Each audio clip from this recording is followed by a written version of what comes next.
Hi guys, it's Andy and Eli, and we're here today to kind of give some thoughts on a subject that we've been thinking about the last couple weeks, because we're just ending our calendar year, some of our major programming at our church, and now we're entering the season of summer, which we're looking forward to a lot, but we also know that it'll be just a few quick moments and summer will be gone, we'll be hitting in the fall again. And so the question that we have is, what are the things that you as a worship leader need to focus on in the summer so that you're refueled and given all the things that you need as you enter into the next fall? So we're going to be thinking about what we're hoping to do, some of the practices that we're hoping to have for us this summer, and hopefully that's helpful to you as well. So the first thing that we have on our list, Eli, is rest.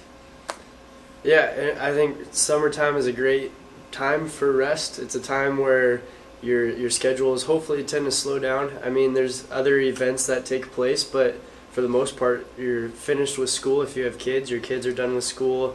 If you're a college student or your volunteers are college students, they're gone. So you just have a little bit more time to rest. So, I mean, we have a lot of different things that we've talked about to help you implement rest. But the first one is just vacation.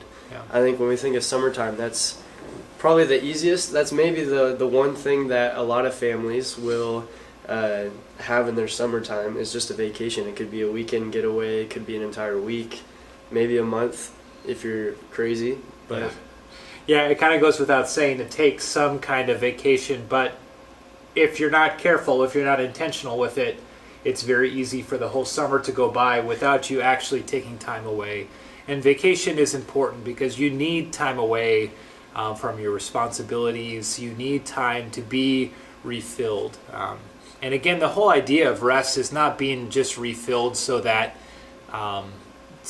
you feel better or you can spend time playing video games or whatever. It's so that you have something to give. We've been talking a lot about how feeling very depleted at the end of a year, feeling like there's not much to give, and so we're filled up so that we can be poured out again in service and ministry. So vacation is important. Another thing that we have here is just thinking about ways to reconnect with God and with others. This depleted feeling is one where it makes sense. There's seasonal times in which you're working harder or not running as hard, but you really do need to be intentional about reconnecting with God maybe in a different way when you have more space. Summer's a great time for outdoor kinds of things. I know, Eli, that's a big thing for you. You like to be outdoors. For sure. Yeah, with the warmer weather, it's nice to be able to go to like one of our state parks and just put up a hammock or climb some rocks or fish a little bit. I think part of rest or Sabbath, I mean, you could call it Sabbath too, is just figuring out what connects you to God and maybe disconnects you from your normal routine, disconnects you from the world around you in a way. It's just a good place to kind of reconnect with, is the aspect of rest that we're trying to touch on. So yeah, and as a worship leader, it's really easy to be doing a lot of work for God, for the church, and not spending time with God. And so summer is another opportunity to say, like, no, I'm going to intentionally be spending time with God, not checking off things off my list, not doing things, but actually trying to spend time with God. So that's an important part of rest too. Yeah, I had a worship buddy a while ago say that like worship leaders needed to lead out of overflow, just whether that being from lots of prayer, lots of scripture reading, or lots of listening to worship music.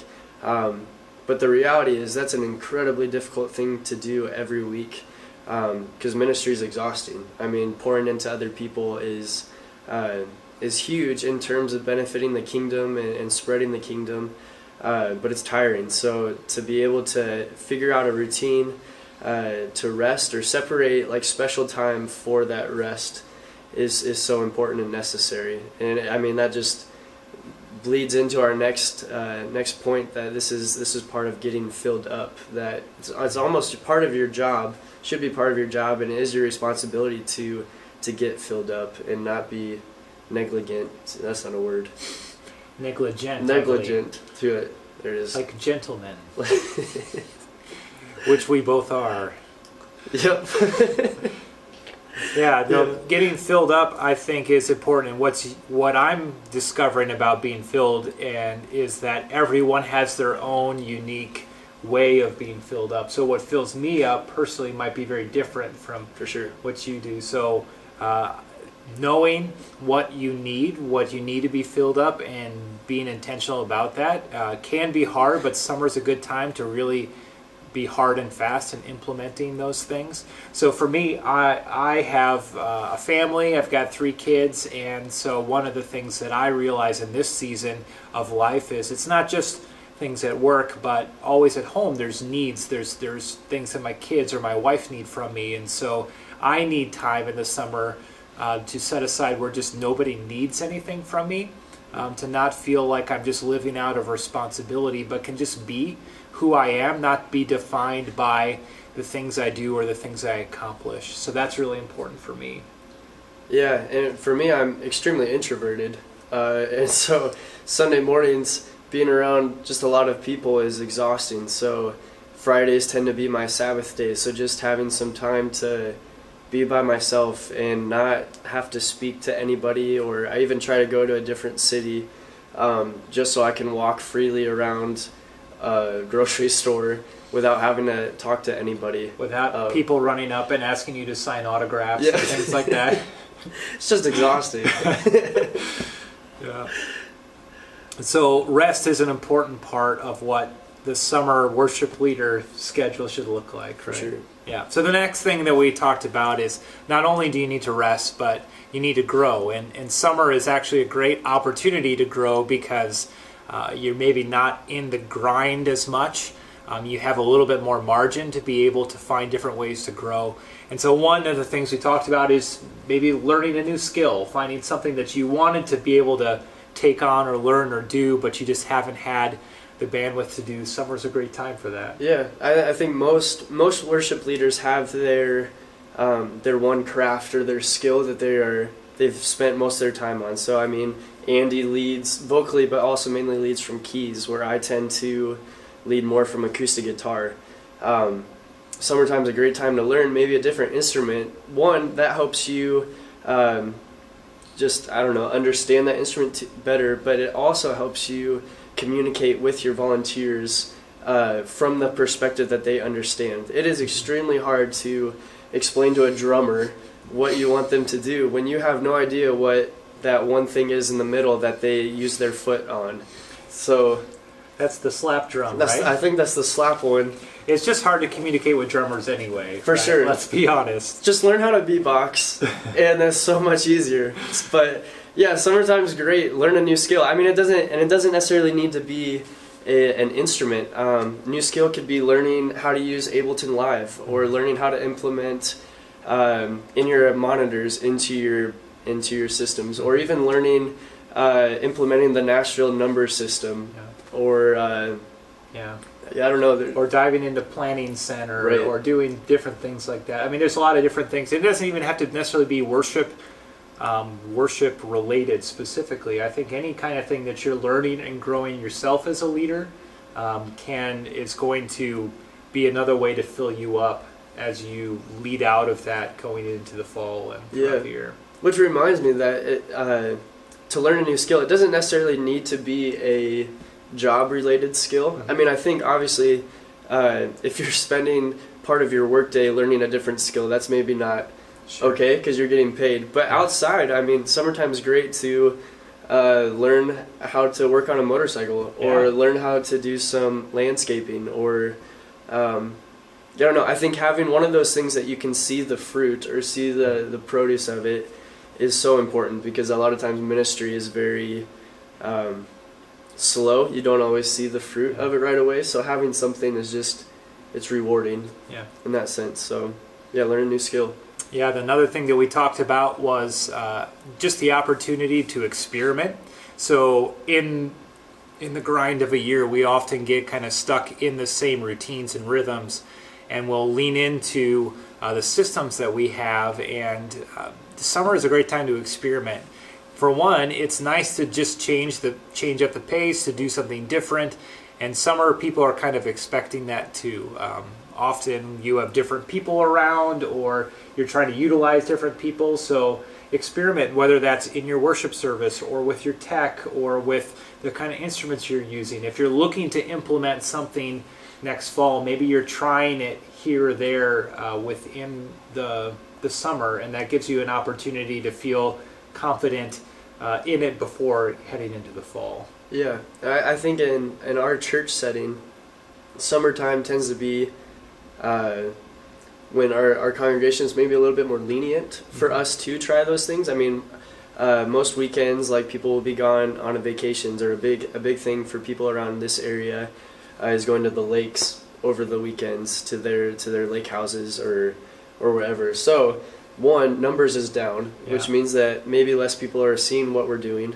But we only have 2 services instead of 3 services. So we have, I don't know, I feel like we're able to be a little bit more flexible with trying some of those new things. But yeah, and it's always hard to implement new things or to do change. And so summer, if you have a little bit more margin to be able to try something new, not only if it goes badly is it maybe not as big of a deal, but it also feels like you have more opportunity to implement those. So that's good. Yeah. And with that too, we often talk about, like, okay, what are the systems that we're running? What are the workflows that we have? Summertime is a really good time to kind of tweak some of those systems, to kind of say, okay, we're going to try this. We're going to move towards this way of running a rehearsal, or this way of doing a sound check, or this management software. So if you don't use an online management software like Planning Center, summer is a great time to start that, because you can kind of begin and use it hit or miss before you really feel confident in it with the fall. Yeah, the nature of our job too is also weird, because Sundays just keep coming. Right. And so renovations are kind of tricky because we only have 5 to 6 days to renovate. So tweaking our sound system. Yeah. I don't know. It's just really nice to do during the summertime, because maybe you have a little bit more time to spend on those systems. But yeah, I mean, technology keeps changing, and so there's always things that I think you can continue to tweak or try to implement new things. And summertime is just great to practice those. Yeah. So. And if you're thinking like your systems, like the systems in which you do things, I don't have a system. Maybe summertime is a good time to plan and try to actually have a system. Your system is either just what you do every week, what's kind of implicit and expected because you do the same things. But one thing that's really helpful is to not just be implicit with your systems, but to be explicit, to say, no, this is how we do a rehearsal, and to try and be more concrete with that. Yeah. Because then people have the same expectations. They know what to come in and expect. And it also helps you teach and train others, because if you have no system, it's really hard to teach others, which kind of leads into our last point, which is not only should you be resting, not only should you be growing, but you should be building. You should be building up your team, the people around you. So, yeah, what does that look like for us? Yeah, and in this context, in our church context, we have, during the school year, we have 2 colleges in our area. So a lot of our worship team, a lot of our volunteers are college students. And so in the summertime, obviously, they go home, and we're left with just our regular congregation, which is great because it allows us to pour into people that we maybe don't typically during the school year. So for us this summer, as we were kind of reflecting on it, we have a lot of high school students who don't necessarily play your regular contemporary music instruments. So we don't have a lot of electric guitar players or acoustic players or keys players, but we do have a lot of kids that play trombone in the band or play trumpet, or we have a lot of people in the orchestra, a lot of students in the orchestra as well. So the summertime, what we're kind of thinking right now, we need to write parts for violins or for cellos and implement them, because one, that I think that helps our students take ownership for their worship, for their faith in a way, and 2, it just helps get them involved. I think a lot of our high schoolers nowadays tend to just show up because that's where their parents tell them to do, and they go to Sunday school because that's what their parents tell them to do. but putting them on stage in a way and giving them a very specific part to play, both musically but also in the grand scheme of things. They're coming to church to play.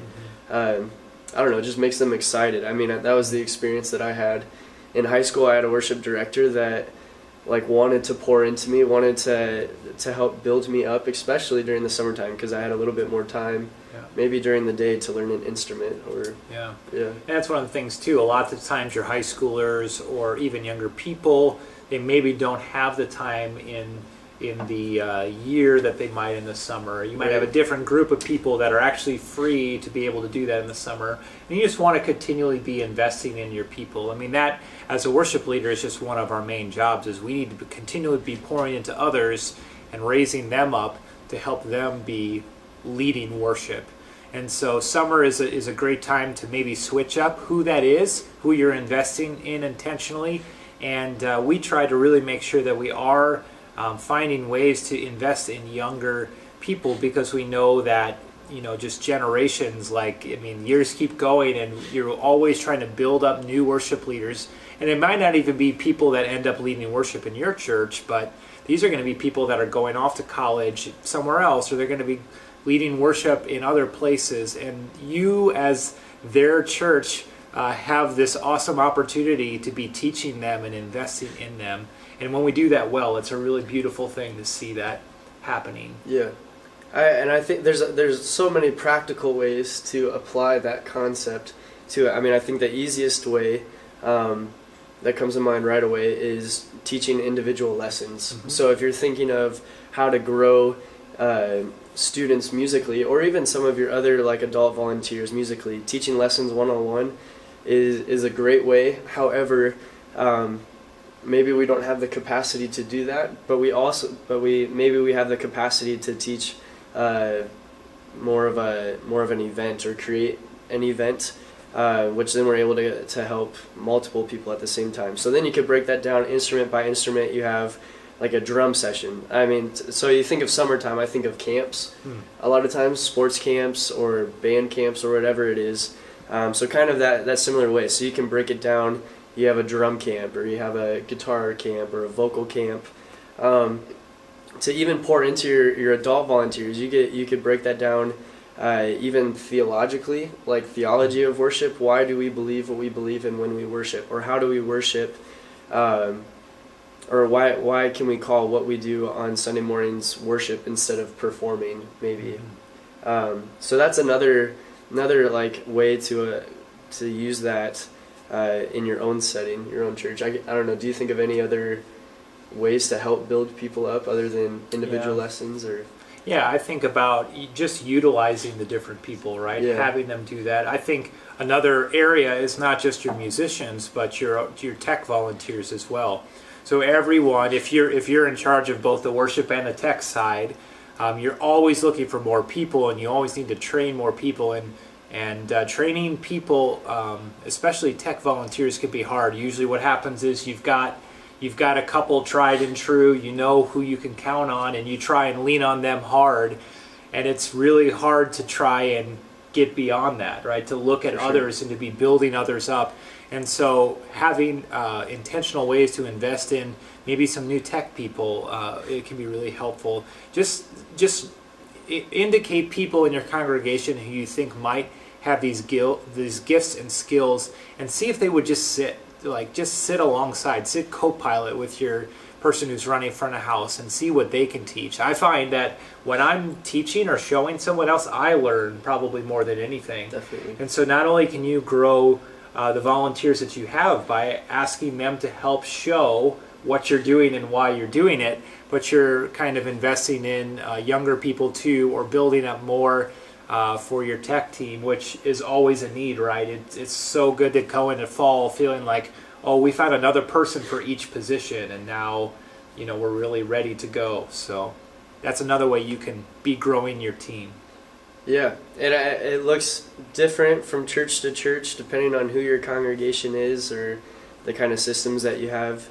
But I think overall, just pouring into people, taking summer to take a step back from maybe yourself. I mean, it's definitely important to to fill yourself up and learn those new skills. I mean, we put those first, because I mean, you can't pour into other people unless you have something to pour out. So, but spending time to build your congregation up and your volunteer, and it's healthy all around. It's so good.